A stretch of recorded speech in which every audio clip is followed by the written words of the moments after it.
In the United Nations, I was in Congo, and there was a multiple operations we used to conduct to ensure the peace and security for the people in that specific area. In Congo, I spent maximum time on a small place called Changrero. That is a tri-junction of three countries, that is Rwanda, Congo, and Uganda. And a fairly hectic place because there was a lot of human rights violations which used to happen over there. There was a lot of illegal transportation of weapons which used to happen over there.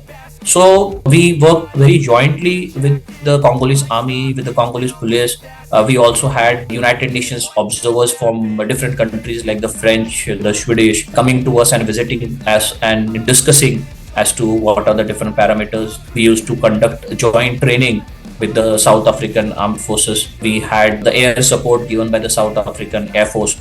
So that is something which gives you exposure as to how different armies and different air force conduct their military operations.